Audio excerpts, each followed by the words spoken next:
পণ্য নিত্য প্রয়োজনীয় পণ্য সামগ্রীর দাম কমবে, এটা কি বিএনপির জন্য করা হয়েছে?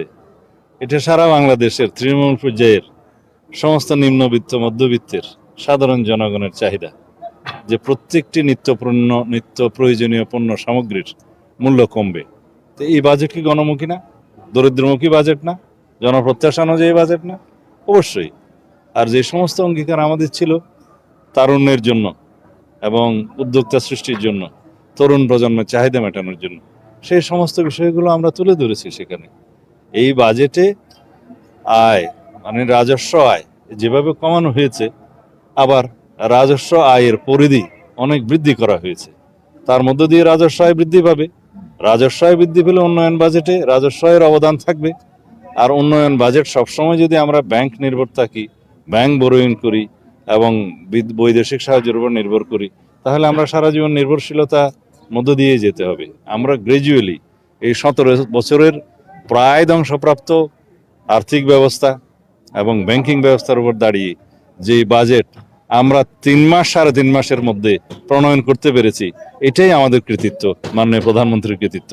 অবশ্যই এটা বাংলাদেশ জাতীয়তাবাদী দল এবং জাতীয়তাবাদী দলের সাথে যারা নির্বাচনে জোট করেছে সেই জোটের সরকারের একটি বাজেট।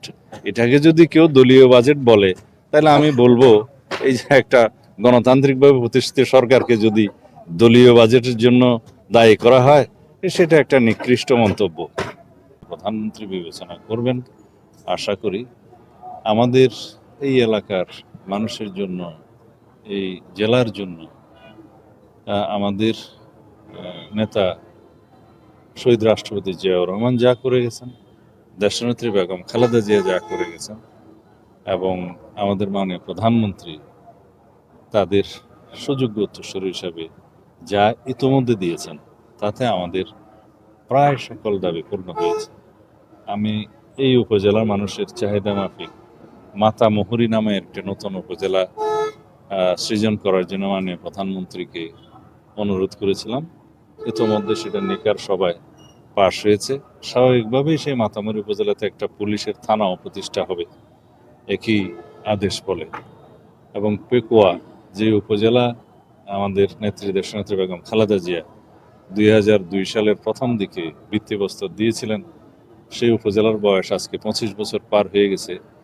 সেই উপজেলায় ওই উপজেলার মানুষের প্রাণের দাবি পেকুয়া পৌরসভা প্রতিষ্ঠা করা, সেটাও এখন অনুমোদন হয়ে গেছে, প্রতিষ্ঠা হয়ে গিয়েছে।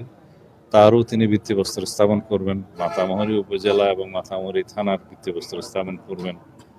আর এইখানে একটি জনসভায় তিনি ভাষণ দিবেন, সেখানে আমরা আমাদের কথা বলবো, তাকে আমরা সম্বর্ধনা জানাবো এবং বাংলাদেশের মানুষের প্রত্যাশা অনুযায়ী আমরা যাতে সারা বাংলাদেশে আমাদের নির্বাচনী ইশতেহার অনুসারে আমাদের সমস্ত প্রতিশ্রুতিগুলো বাস্তবায়ন করতে পারি, মাননীয় প্রধানমন্ত্রী সেই ব্যাপারে সবার উদ্দেশ্যে কথা বলবেন, সহযোগিতা চাইবেন।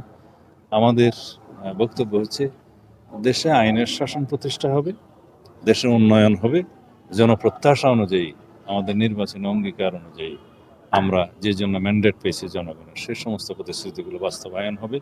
এভাবে আমরা ধীরে ধীরে বাংলাদেশকে একটি উন্নত রাষ্ট্রে পরিণত করব ইনশাআল্লাহ। এদেশের মানুষের প্রত্যেক মানুষের 2 হাতকে কর্মের হাত হিসেবে প্রতিষ্ঠিত রূপান্তর করা হবে। এটাই আমাদের ইচ্ছা, আমাদের জনগণের প্রত্যাশা এবং আমাদের অঙ্গীকার।